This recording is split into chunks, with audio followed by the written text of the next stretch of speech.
سرکار دو عالم صلی اللہ تعالی علیہ وسلم نے پوچھا مائی کدھر کا ارادہ ہے؟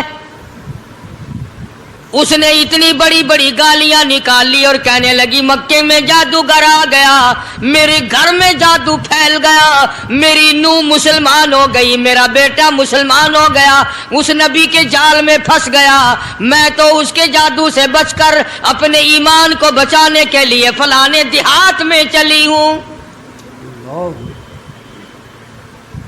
مدنی کریم صلی اللہ تعالی علیہ وسلم نے فرمایا مائی کمزوروں کا سامان اٹھانے کے لیے میں آیا ہوں، جس کا اس دنیا میں کوئی وارث نہیں اس کا وارث بننے کے لیے میں آیا ہوں، یہ سامان مجھے دے۔ سرکار مدینہ صلی اللہ علیہ وسلم نے اپنے سر مبارک پہ گٹڑی اٹھا لی اور بوڑھی مائی کے پیچھے پیچھے چل دی ہے۔ اس نے اپنی منزل مقصود تک جہاں جانا تھا راستے میں ہزاروں لاکھوں گالیاں بکی۔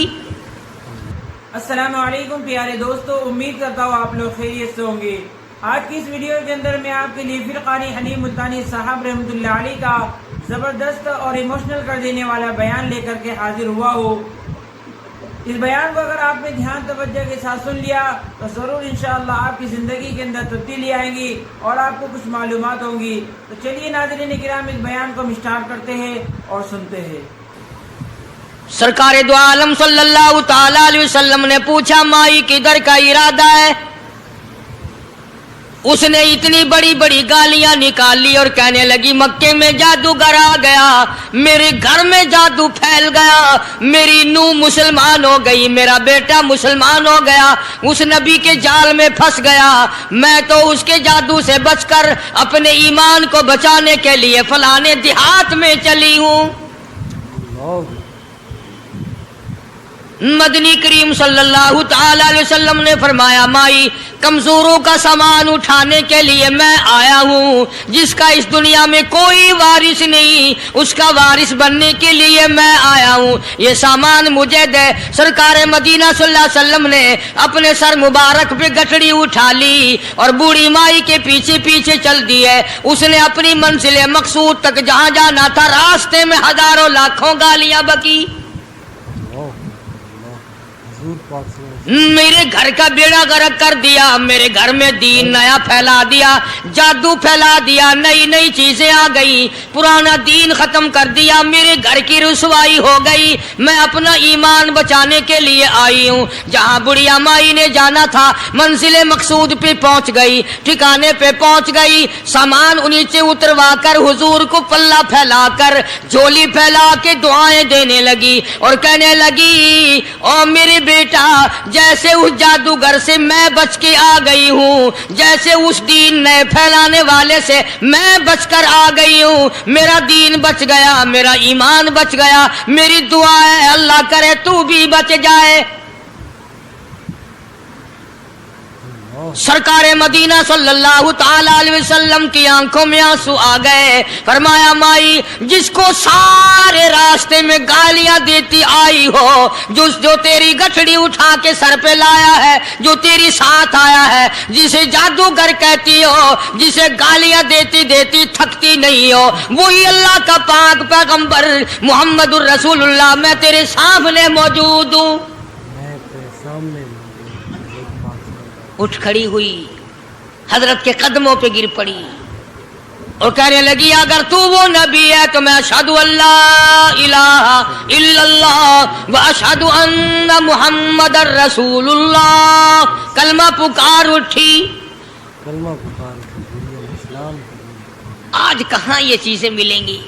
اور اگر آپ لوگ تلاش بھی کرتے ہیں تو صرف مولویوں کے لیے، جی اخلاق مولویوں کے اندر ہونا چاہیے، کردار مولویوں کے اندر ہونا چاہیے، پاک دامنی مولویوں کے اندر ہونی چاہیے، سچائی اور سچ بولنا صرف مولویوں کے لیے ہونا چاہیے، باقی لوگ سارے ہی لانتی ہو کے مرنے چاہیے جھوٹ بول بول کے۔ اور خدا کا دروازہ تو سب کے لیے برابر ہے۔ یہ تمہیں کس نے تعلیم دی کہ سچ بولے تو مولوی، اور حلال کھائے تو مولوی، اور پاک دامن رہے تو مولوی، زنا سے بچے تو مولوی، قتل سے بچے، تمہارے لیے سب کچھ جائز ہے۔ یہ ایک ذہن ہے پوری دنیا کے مسلمانوں کا کہ جی ہم تو عوام ہیں، ہمارا کیا ہے۔ مدنی کریم صلی اللہ علیہ وسلم کا دین بادشاہ کے لیے، وزیر کے لیے، پیر اور فقیر کے لیے، ایک مزدور اور ایک عام آدمی کے لیے، سب کے لیے اللہ کا دین برابر ہے۔ اس میں کسی کی لحاظ نہیں کہ بھئی اس کا تو یوں کر دیا جائے چلو کوئی بات نہیں، وہاں کوئی بات نہیں تو مسئلہ ہی نہیں۔ جتنے سانس لے رہے ہو، جتنے بھی سانس آ جا رہے ہیں، تمام ایک ایک سانس کا حساب و کتاب ہوگا۔ اسی لیے تو بزرگ فرماتے ہیں کہ ہر وقت اور ہر لمحہ موت کو اپنے سامنے رکھو، تیاری رکھو ہر وقت، جب بلاوا آئے کہ میں جی تیار۔ اللہ والوں نے یہی تو تربیت کی۔ تم اللہ والوں کے قریب نہیں جاتے، فنکاروں اور ٹھگوں کے قریب جاتے ہو، نیک بندوں کے قریب بیٹھنا پسند نہیں کرتے۔ کیوں؟ اس لیے کہ نہ وہ تمہاری خوشامد کرے گا، نہ تمہارا وہاں جی لگے گا۔ چاپلوسی کرے گا لفنگا آدمی، چمچا گیری کرے گا نکما آدمی۔ اگر کسی کو دین ایمان اپنا بنانا ہے تو اس کے لیے کوشش کرنی پڑے گی۔ اللہ کی ہدایت کسی کے پیچھے دوڑی نہیں پھرتی، اللہ کی ہدایت کو آدمی کو خود تلاش کرنا پڑے گا۔ خدا کا جہنم اور خدا کی جنت دونوں چیزیں اس نے بنا دی اور اعلان کر دیا، فمن شاء فلیؤمن ومن شاء فلیکفر۔ جس کا دل چاہے ایمان اپناؤ، جس کا دل چاہے کفر اپناؤ، خدا کی خدائی میں کوئی فرق نہیں آتا۔ ساری دنیا اگر کفر سے بھر جائے تو خدا کی شان میں ایک ذرہ برابر فرق نہیں آتا، اور ساری دنیا اگر پارسار متقی پرہیزگاروں کی بن جائے تو خدا کی شان میں کوئی اضافہ نہیں ہوتا۔ یہ تو بندہ جو کچھ بھی کرتا ہے اپنے لیے کرتا ہے۔ بازار میں جاؤ، جس کے پلے پیسہ ہو وہ جو چاہے سودا خرید لے، بس یہی بات ہے۔ قیامت میں بازار لگے گا، جس کے پاس نیکیاں ہوگی جنت ملے گی، ورنہ لعنت کے دریا میں ڈوب کر جہنم میں جائے گا۔ کوئی کسی کو نہیں بلا سکتا۔ فرمایا اولئک الذین اشتروا الضلالۃ بالہدی، فرمایا یہ وہ لوگ ہیں جنہوں نے گمراہی ہدایت کے بدلے خرید لی۔ اللہ تعالیٰ نے ہدایت دی، قرآن دیا، ایمان دیا، دین دیا، اسلام دیا، مدنی کریم صلی اللہ علیہ وسلم کی عظمت ملی، محبت ملی، اللہ کے پاک پیغمبر نے سب کچھ حوالے کر دیا، اور آج اس کے بدلے میں گمراہی خرید لی۔ قرآن اعلان کرتا اولئک الذین اشتروا الضلالۃ بالہدی، یہ ہے وہ لوگ جنہوں نے گمراہی کے بدلے ہدایت کے بدلے گمراہی خریدی۔ اور قرآن کے الفاظ تو سنو، خدا تمہیں نصیب کرے۔ کس وقت خریدی؟ فرمایا فما ربحت تجارتهم وما كانوا مهتدين۔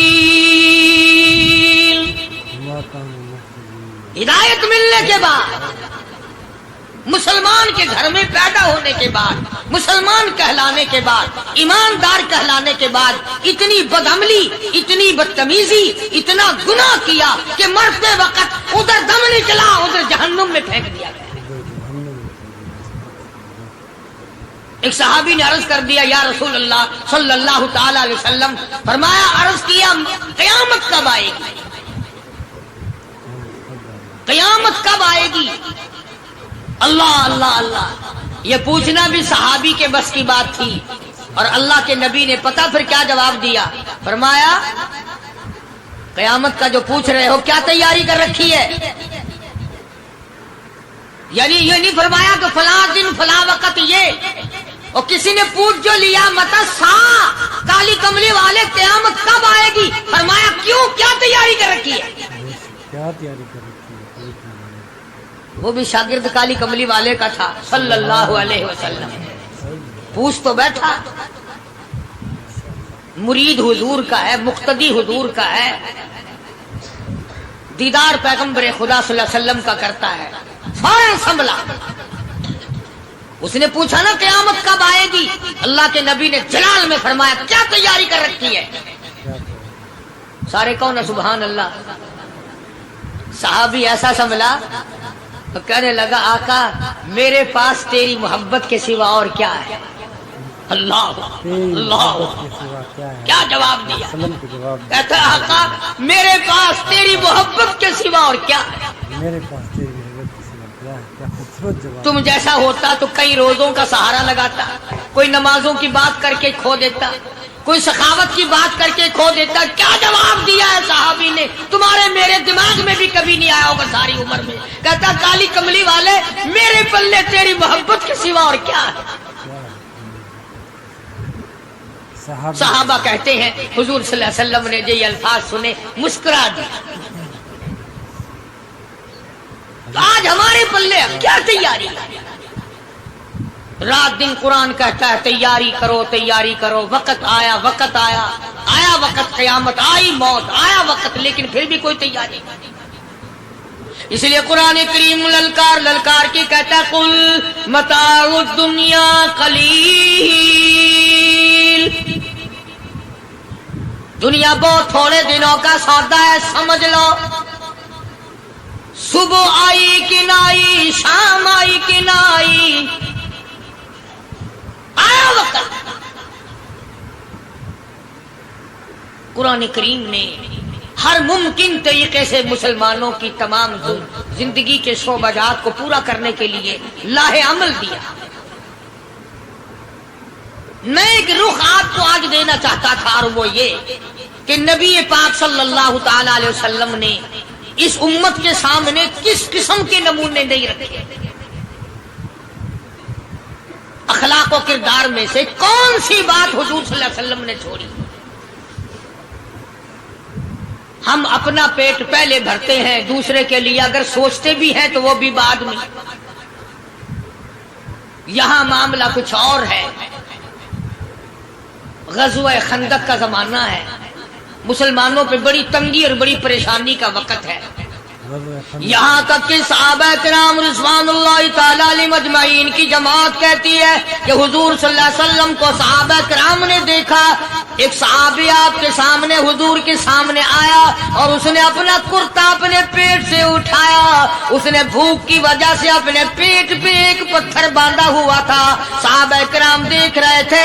اس کے دیکھتے دیکھتے امام الانبیاء محبوب کبریا حضرت محمد مصطفیٰ صلی اللہ تعالی علیہ وسلم نے رحمت والے ہاتھوں سے جب اپنا کرتا اٹھایا، صحابہ کرام کی آنکھوں نے دیکھا حضور کے پیٹ پہ 2 پتھر بندھے ہوئے تھے. آج کتنا کھاتے ہو پھر بھی نہ شکری، کتنا پیتے ہو پھر بھی نہ شکری، کتنا کچھ کھانے کو مل رہا ہے پھر بھی نہ شکری. کچھ نہیں کچھ نہیں. حضرت جابر رضی اللہ تعالیٰ عنہ نے جب یہ منظر دیکھا، یہ حالت دیکھی، رہ نہ سکا. صحابی فوراً دوڑا اور دوڑا دوڑا گھر گیا. گھر بیوی کو جا کے کہنے لگا غضب ہو گیا، تمائی ہو گئی، کمال ہی ہو گیا. حضور صلی اللہ علیہ وسلم کو اتنی بھوک ہے، اتنا فاقہ ہے کہ آپ نے اپنے پیٹ مبارک پہ 2 پتھر باندھے. بیوی کہنے لگی جلدی جا کر کے حضور صلی اللہ علیہ وسلم کی دعوت کراؤ، ہم کھانا کھلائیں گے. یہ 2 شیر ہوں 1.5 شیر ہوں، یہ جو ہے یہ بکری کا بچہ ہے، ہم اسے ذبح کرتے ہیں، بہت جلدی تیار کرتے ہیں، میں ان کو پیستی ہوں اور تم جاؤ جا کے دعوت کا کیا. حضرت جابر رضی اللہ تعالی عنہ حضور کریم صلی اللہ علیہ وسلم کی خدمت عالیہ میں آئے. چونکہ کھانے کی مقدار، آٹے کی مقدار بڑی تھوڑی تھی، حضور کے کان کو منہ لگا کر کے حضرت جابر نے کہا کہ یا رسول اللہ صلی اللہ علیہ وسلم، ایک تو آپ اور ایک یہ صحابی جس نے پیٹ میں پتھر باندھ رکھا ہے، اور اگر آپ کے علم میں ہو 1-2 اور ایسا ہی جو زیادہ بھوکا ہو، میرے گھر میں دعوت ہے، چلو. آپ لوگوں کا کھانا میرے یہاں ہے. ایک تو آپ اور یہ کہ یہ جو ہم نے دیکھا پیٹ میں بکری پتھر باندھے پھر رہا ہے، کمر سیدھی نہیں ہو سکتی، اور ایک آدھا اور اسی قسم کا جو زیادہ تنگ ہو رہا ہو. جابر نے تو اتنی بات کہی. حضور کریم صلی اللہ تعالی علیہ وسلم ایک بہت بڑے پتھر پہ کھڑے ہو گئے اور اعلان کر دیا تمام کا تمام لشکر چلے، سب کی جابر کی گھر دعوت ہے.